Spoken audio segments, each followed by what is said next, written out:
Ada satu kelab bola sepak Palestin ni tapi main dekat Liga Chile. Oh, pelik tol. Korang nak tahu kenapa kelab bola sepak Palestin ni tapi main dekat Liga Chile? Korang boleh follow dulu Polytraffic dan layan video ni sampai habis. Kelab ni bukan diasaskan di Palestin tapi kelab ni diasaskan di Chile. Dia start dekat Chile di Santiago lah. Tempat nama tu Santiago, dan kelab ni diasaskan oleh imigran Palestin. So maksudnya orang yang daripada Palestin dia berhijrah ke Chile dan dia orang set up satu kelab bola sepak lah. Dan nama kelab ni, nama dia Kelab Deportivo Palestino. Maksud dia kelab sukan Palestin lah. Deportivo tu maksud dia sukan.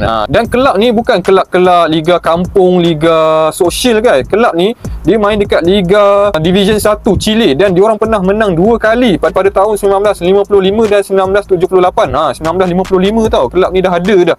So kelab ni bukan baru start 4 tahun lepas, 5 tahun lepas, tapi dah bertahun-tahun rupanya kelab ni dah wujud guys. Untuk kelab Palestino ni dia ada kontroversi sikit lah pada tahun 2014. Masa tu kontroversi dekat dia orang punya bentuk nameset dia lah, font nameset dia, bentuk nombor baju dekat belakang tu, nama-nombor dekat belakang tu.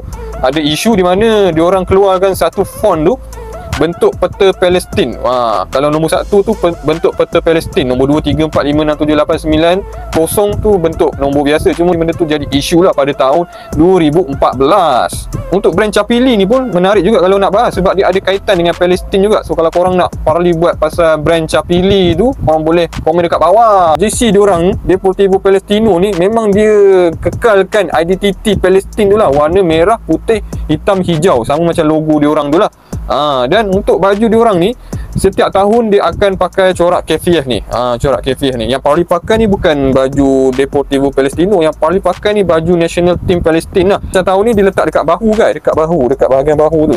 So kalau korang nak dapatkan JC Deportivo Palestino ni, korang boleh tekan link dekat bio Polytraffic.